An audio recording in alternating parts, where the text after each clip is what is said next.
Hello अस्सलाम वालेकुम, this is me Tanveer and you are watching crypto inside. तो viewers, I hope कि आप बिल्कुल ठीक होंगे, बिल्कुल खैरियत से होंगे और एकदम फर्स्ट क्लास होंगे। तो व्यूवर्स, आज मैं आपको एक धमाकेदार अपडेट देने जा रहा हूँ ए नेटवर्क के बारे में।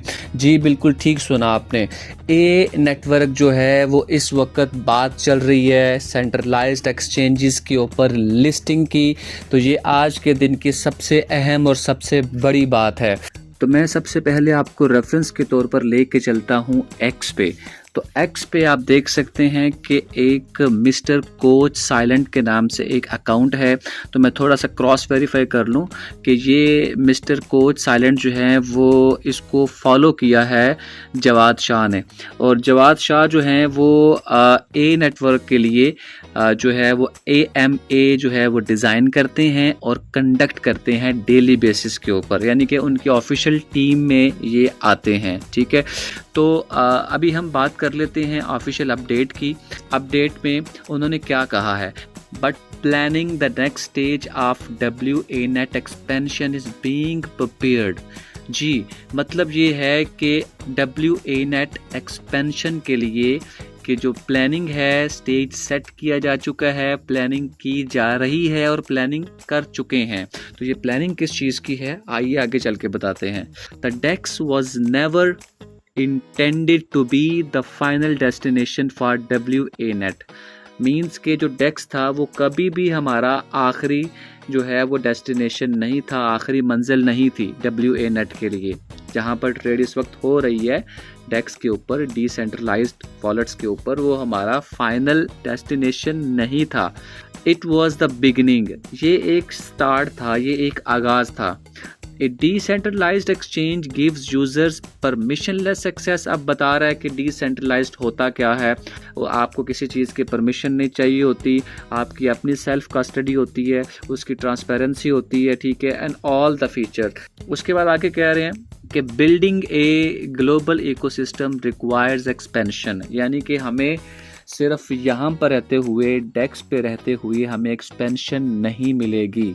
हमारी इस वक्त जो कम्युनिटी है, जो इस वक्त डेक्स पे जिन लोगों ने होल्ड किया है, वो ऑलमोस्ट 900 900 या 1000 के करीब है। तो ये एक ग्लोबल एक्सपेंशन आप इसको नहीं कह सकते, लोग हैं जो होल्ड कर रहे हैं, लेकिन अभी हमें ज़रूरत है ग्लोबल एक्सपेंशन की।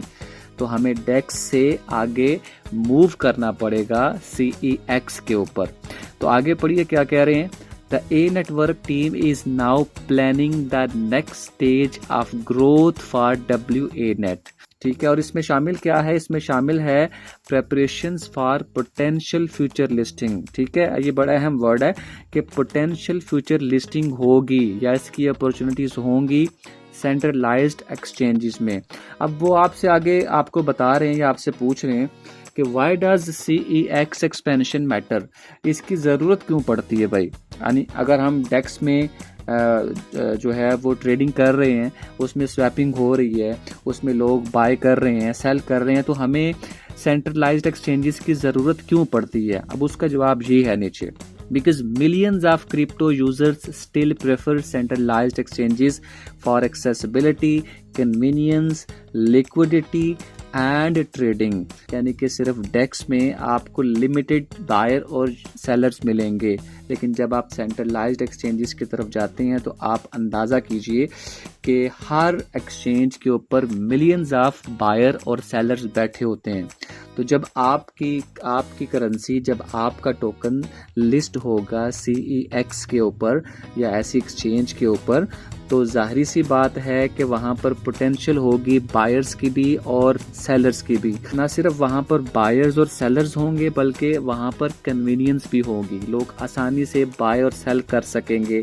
वहाँ पर लिक्विडिटी आपको बहुत ज़्यादा मिलेगी और वहाँ पर लिक्विडिटी के साथ साथ ट्रेडिंग तो मिलेगी ही, आपको ग्रेटर एक्सेसिबिलिटी मिलेगी, एक्सेस आपकी बढ़ जाएगी। ठीक है, डेक्स के मुकाबले में।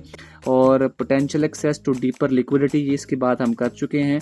और greater visibility among global crypto communities, ये है इम्पॉर्टेंट बात कि आप एक ऐसी जगह पे अपने कॉइन को लेके जाना चाहते हैं कि जहां पर वो रिकग्नाइज हो एक बड़े लार्ज स्केल के ऊपर और ग्रेटर कम्युनिटी के अंदर, जहां पर हर तरफ से लोग उसको देखें, उसमें ट्रेड करें, उसमें होल्ड करें और आपकी जो मार्केट है वो लिमिटेड ना हो बल्कि अनलिमिटेड हो। Potential access to additional trading pairs, और आपको सिर्फ वहाँ पर BNB के साथ आपका कॉइन नहीं मिलेगा, वहाँ पर आपको बहुत सारे पेयर्स और भी मिलेंगे। आपको WANet USDT के साथ मिलेगा, आपको WANet USDC के साथ भी मिलेगा। इसके अलावा भी बहुत से पेयर्स में आप ट्रेडिंग कर सकते हैं। और इसके बाद वो कह रहा है ईजियर ऑनबोर्डिंग, ठीक है, इंटरफेस आसान होता है एक्सचेंजेस का। और बहुत सारे ऐसे लोग हैं कि जो Web3 वॉलेट्स के ज़रिए जो है वो ट्रेडिंग नहीं कर सकते, वो सिर्फ एक्सचेंजेस के ऊपर करते हैं, तो उन लोगों के लिए भी आसानी हो जाएगी। ऑब्जेक्टिव ये नहीं है कि आपने उसको रिप्लेस करना है डिसेंट्रलाइज्ड ट्रेडिंग को, ऑब्जेक्टिव ये नहीं है। ऑब्जेक्टिव ये है कि हमें एक्सपेंड करना है अपनी एक्सेस को, हमें एक ग्लोबल कम्युनिटी चाहिए, हमें ग्लोबल एक्सेस चाहिए, हमें एक्सपेंशन चाहिए। अच्छा, अब एंड पे वो क्या कह रहे हैं कि let us be absolutely clear कि no exchange is being announce today. अभी अनाउंस नहीं किया कि कौन सी एक्सचेंज के ऊपर हम लिस्ट कर रहे हैं, क्योंकि हाइप बनाना हमारा मकसद नहीं है, ठीक है। हम एग्जीक्यूशन चाहते हैं, हम हाइप नहीं चाहते। No listing date is being announce today, ना एक्सचेंज के बारे में हम आपको बताएंगे अभी, ना हम आपको लिस्टिंग डेट के बारे में बताएंगे, लेकिन सिर्फ आपको इतना बताना चाहते हैं कि बैक एंड पे हमारा काम शुरू हो चुका है, आप तैयार रहिएगा। अब यहाँ से आपको अंदाज़ा हो रहा है कि ए नेटवर्क जो है वो इन नियर फ्यूचर बड़ी जल्दी CEX यानी कि सेंट्रलाइज्ड एक्सचेंज लिस्टिंग की तरफ जा रहा है। तो बेसिकली ये इम्पॉर्टेंट इसलिए है व्यूवर्स के अभी तक जो WANet की एक्सेस है वो डेक्स तक है, और यहाँ पर लिमिटेड लोग हैं, लिमिटेड बायर्स हैं और लिमिटेड सेलर्स हैं। आलमोस्ट कोई 1000 के करीब यहाँ पर आपको बायर्स और सेलर्स मिलते हैं, लेकिन ये एक ग्लोबल मार्केट के लिहाज से या कंपैरेटिवली ये एक बहुत थोड़ा नंबर है।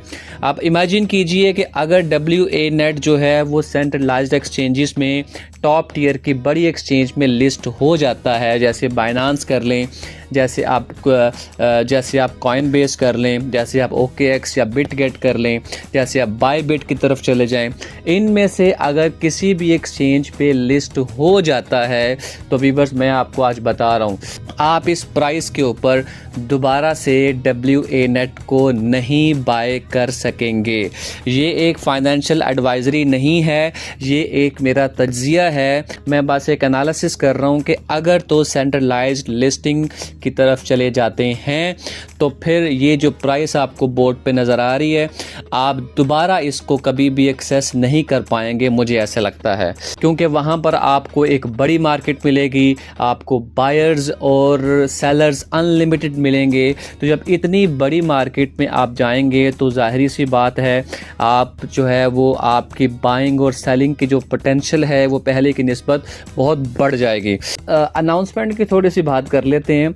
ए नेटवर्क जो है वो अभी 3 माह इसकी एज है, 3 माह का बच्चा है, लेकिन 3 माह के अंदर जो ए नेटवर्क ने जो माइलस्टोन्स अचीव किए हैं दैट इज़ अनबिलीवेबल। क्योंकि मैंने ऐसे बहुत से प्रोजेक्ट देखे हैं अपनी लाइफ में, और बहुत से प्रोजेक्ट्स आपको साल हर साल लेके चलते हैं। हम पाई से शुरू हो जाएं, और मैं बाकी बहुत सारे प्रोजेक्ट्स के नाम फ़िलहाल नहीं लेना चाहता, इन फ्यूचर मैं इनको एक्सपोज भी करूँगा और इनके ऊपर बात भी करूँगा। तो जहाँ पर ए नेटवर्क का अगर हम कंपैरिजन करें उन बाकी प्रोजेक्ट्स के साथ में, तो ए नेटवर्क ने अभी तक जितनी अनाउंसमेंट की हैं उसको एग्जीक्यूट करके दिखाया है। बल्कि अगर मैं यूँ कहूँ तो ज़्यादा बेटर होगा कि ए नेटवर्क ने एग्जीक्यूशन के बाद अनाउंसमेंट की हैं, ठीक है, काम करने के बाद वो बताता है। तो अगर आपको एक और न्यूज़ मिल रही है कि ए नेटवर्क जो है वो CEX लिस्टिंग की तरफ जा रहा है, तो दैट्स मीन कि ये एक छोटी न्यूज़ नहीं है। तो हम अब होपफुल रह सकते हैं कि अगर सेंट्रलाइज्ड लिस्टिंग की तरफ इनकी बातचीत चल रही है तो दैट्स मीन कि इन नियर फ्यूचर आपको WANet आपको बहुत जल्दी CEX एक्सचेंजेस के ऊपर मिलेगा, चाहे वो बाइनांस हो, चाहे वो कॉइनबेस हो, चाहे वो OKX हो, चाहे वो बिटगेट हो या कोई बड़ी एक्सचेंज हो। तो व्यूअर्स ये थी आज की अपडेट जो मैंने आपके साथ शेयर की। तो आई होप के यू लाइक इट। वीडियो अगर आपको अच्छी लगी तो लाइक और सब्सक्राइब ज़रूर कर दीजिएगा और मुझे अब दीजिएगा इजाज़त, और अगली वीडियो में आपसे मुलाकात होती है। तब तक के लिए मुझे इजाज़त दीजिएगा। गुड बाय एंड अल्लाह हाफिज़।